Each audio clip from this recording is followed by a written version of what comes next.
मेरी बेटी की शादी थी और मैं कुछ दिनों की छुट्टी लेकर शादी के तमाम इंतजाम को देख रहा था। उस दिन सफर से लौटकर मैं घर आया तो पत्नी ने आकर एक लिफाफा मुझे पकड़ा दिया। लिफाफा अनजाना था, लेकिन प्रेषक का नाम देखकर मुझे एक आश्चर्य मिश्रित जिज्ञासा हुई। अमर विश्वास, एक ऐसा नाम जिसे मिले मुझे वर्षों बीत गए थे। मैंने लिफाफा खोला तो उसमें $1,00,000 का चेक और एक चिट्ठी थी। इतनी बड़ी राशि, वह भी मेरे नाम पर। मैंने जल्दी से चिट्ठी खोली और एक सांस में ही सारा पत्र पढ़ डाला। पत्र किसी परिकथा की तरह मुझे अचंभित कर गया। लिखा था, आदरणीय सर, मैं एक छोटी सी भेंट आपको दे रहा हूँ। मुझे नहीं लगता कि आपके एहसानों का कर्ज मैं कभी उतार पाऊंगा। ये उपहार मेरी अनदेखी बहन के लिए है। घर पर सभी को मेरा प्रणाम। आपका अमर। मेरी आंखों में वर्षों पुराने दिन सहसा किसी चलचित्र की तरह तैर गए। एक दिन मैं चंडीगढ़ में टहलते हुए एक किताबों की दुकान पर अपनी मनपसंद पत्रिकाएं उलट पलट रहा था कि मेरी नजर बाहर पुस्तकों के एक छोटे से ढेर के पास खड़े एक लड़के पर पड़ी। वह पुस्तक की दुकान में घुसते हर सनभ्रात व्यक्ति से कुछ अनुनय विनय करता और कोई प्रतिक्रिया न मिलने पर वापस अपनी जगह पर जाकर खड़ा हो जाता। मैं काफी देर तक मूक दर्शक की तरह यह नजारा देखता रहा। पहली नजर में यह फुटपाथ पर दुकान लगाने वालों द्वारा की जाने वाली सामान्य सी व्यवस्था लगी, लेकिन उस लड़के के चेहरे की निराशा सामान्य नहीं थी। वह हर बार नई आशा के साथ अपनी कोशिश करता, फिर वही निराशा। मैं काफी देर तक उसे देखने के बाद अपनी उत्सुकता दबा नहीं पाया और उस लड़के के पास जाकर खड़ा हो गया। वह लड़का कुछ सामान्य सी विज्ञान की पुस्तकें बेच रहा था। मुझे देखकर उसमें फिर उम्मीद का संचार हुआ और बड़ी ऊर्जा के साथ उसने मुझे पुस्तकें दिखानी शुरू की। मैंने उस लड़के को ध्यान से देखा। साफ सुथरा चेहरा पर आत्मविश्वास, लेकिन पहनावा बहुत ही साधारण। ठंड का मौसम था। वह केवल एक हल्का सा स्वेटर पहने हुए था। पुस्तकें मेरे किसी काम की नहीं थी, फिर भी मैंने जैसे किसी सम्मोहन से बंद कर उससे पूछा, बच्चे, ये सारी पुस्तकें कितने की हैं? आप कितना दे सकते हैं सर? अरे, कुछ तुमने सोचा तो होगा। आप जो दे देंगे। लड़का थोड़ा निराश होकर बोला, तुम्हें कितना चाहिए? उस लड़के ने अब यह समझना शुरू कर दिया कि मैं अपना समय उसके साथ गुजार रहा हूँ। ₹5,000। वह लड़का कुछ कड़वाहट में बोला, इन पुस्तकों का कोई 500 भी दे दे तो बहुत है। मैं उसे दुखी नहीं करना चाहता था, फिर भी अनायास मुंह से निकल गया। अब उस लड़के का चेहरा देखने लायक था, जैसे ढेर सारी निराशा किसी ने उसके चेहरे पर उंडेल दी हो।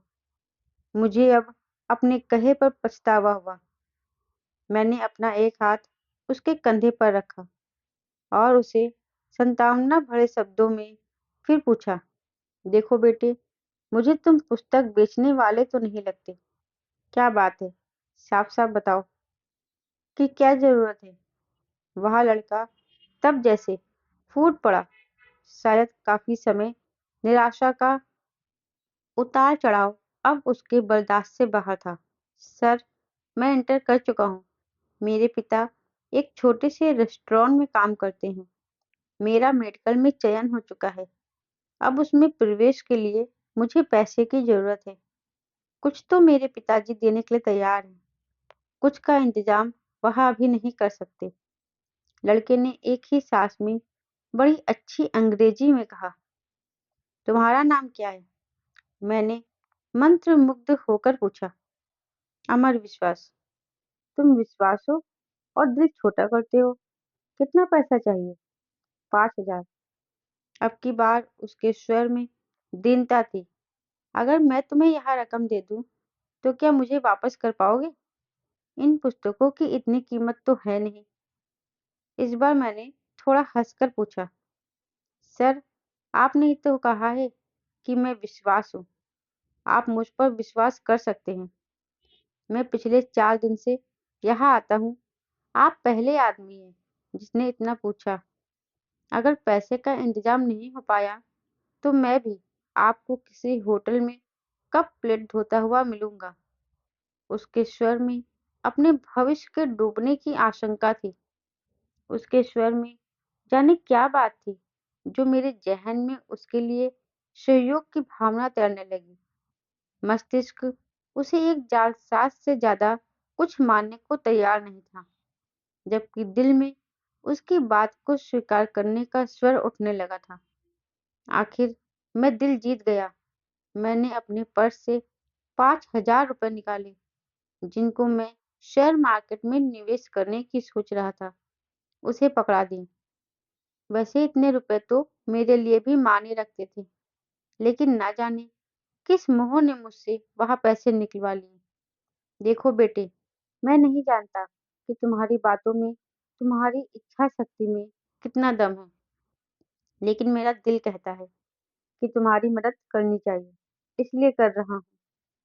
तुमसे 4-5 साल छोटी मेरी बेटी भी है, मिनी। सोचूंगा उसके लिए कोई खिलौना खरीद लिया। मैंने पैसे अमर की तरफ बढ़ाते हुए कहा। अमर हतप्रभ था। शायद उसे यकीन नहीं आ रहा था। उसकी आंखों में आंसू तैर आए थे। उसने मेरे पैर छुए तो आंखों से निकली 2 बूंदें मेरे पैरों को चूम गई। ये पुस्तकें मैं आपकी गाड़ी में रख दूं?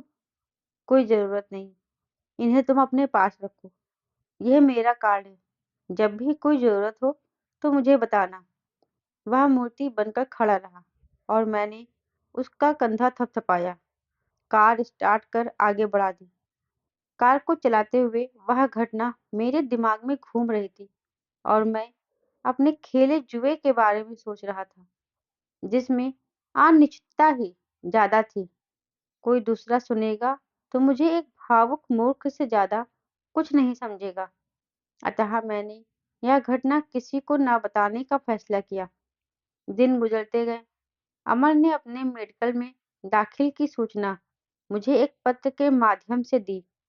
मुझे अपनी मूर्खता में कुछ और मानवता नजर आई।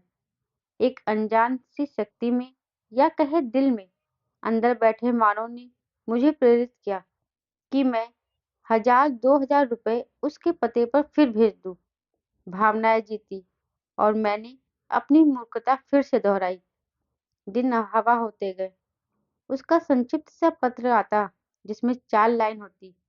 2 मेरे लिए, एक अपनी पढ़ाई पर और एक मिनी के लिए, जिसे वह अपनी बहन बोलता था।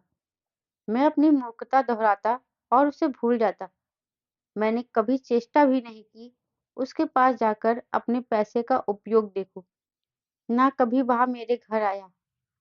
कुछ साल तक यही क्रम चलता रहा। एक दिन उसका पत्र आया कि वह उच्च शिक्षा के लिए ऑस्ट्रेलिया जा रहा है। छात्रवृत्तियों के बारे में भी बताया था और एक लाइन मिनी के लिए लिखना वह अब भी नहीं भूला। मुझे अपनी उस मूर्खता पर दूसरी बार फक्र हुआ। बिना उस पत्र की सच्चाई जाने समय पंख लगा कर उड़ता रहा। अमर ने अपनी शादी का कार्ड भेजा। वह शायद ऑस्ट्रेलिया में ही बसने के विचार में था।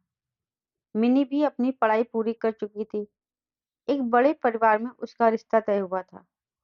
अब मुझे मिनी की शादी लड़के वालों की हैसियत के हिसाब से करनी थी। एक सरकारी उपक्रम का बड़ा अफसर कागजी शेर ही होता है। शादी के प्रबंध के लिए ढेर सारे पैसे का इंतजाम, उधेड़-बुन और अब वह चेक। मैं वापस अपनी दुनिया में लौट आया। मैंने अमर को एक बार फिर याद किया और मिनी की शादी का कार्ड अमर को भी भेज दिया। शादी की गहमा-गहमी चल रही थी। मैं और मेरी पत्नी व्यवस्थाओं में व्यस्त थे और मिनी अपनी सहेलियों में। एक बड़ी सी गाड़ी पोर्च में आकर रुकी। एक सनभरात से शख्स के लिए ड्राइवर ने गाड़ी का गेट खोला। तो उस शख्स के साथ उसकी पत्नी, जिसकी गोद में एक बच्चा था, वह भी गाड़ी से बाहर निकले। मैं अपने दरवाजे पर जाकर खड़ा हुआ तो लगा कि इस व्यक्ति को पहले भी कहीं देखा है। उसने आकर मेरी पत्नी और मेरे पैर छुए। सर, मैं अमर, वह बड़ी श्रद्धा से बोला। मेरी पत्नी अचंभित सी खड़ी थी। मैंने बड़े गर्व से उसे सीने से लगा लिया। उसका बेटा मेरी पत्नी की गोद में घर सा अनुभव कर रहा था। मिनी अब भी संशय में थी। अमर अपने साथ ढेर सारे उपहार लेकर आया था। मिनी को उसने बड़ी आत्मीयता से गले लगाया। मिनी भाई पाकर बड़ी खुश थी। अमर शादी में एक बड़े भाई की रस्म हर तरह से निभाने में लगा रहा। उसने ना तो कोई बड़ी जिम्मेदारी मुझ पर डाली और ना ही मेरे चाहते हुए मुझे एक भी पैसा खर्च करने दिया। उसके भारत प्रवास के दिन जैसे पंख लगाकर उड़ गए। इस बार अमर जब ऑस्ट्रेलिया वापस लौटा तो हवाई अड्डे पर उसको विदा करते हुए न केवल मेरी बल्कि मेरी पत्नी मिनी सभी की आंखें नम थी। हवाई जहाज ऊंचा और ऊंचा आकाश को छूने चल दिया और उसी के साथ साथ मेरा विश्वास भी आसमान छू रहा था। मैं अपनी मूर्खता पर एक बार फिर से गर्वित था और सोच रहा था कि इस नश्वर संसार को चलाने वाला कोई भगवान नहीं, हमारा विश्वास ही है। और अगर आप किसी के साथ भला या बुरा करते हो तो वो किसी न किसी रूप में आपके पास वापस आता ही है। दोस्तों, आज की ये कहानी आपको कैसी लगी मुझे कमेंट बॉक्स में जरूर बताएं और आगे ऐसी कहानी सुनने के लिए मेरे चैनल को सब्सक्राइब जरूर करें। धन्यवाद।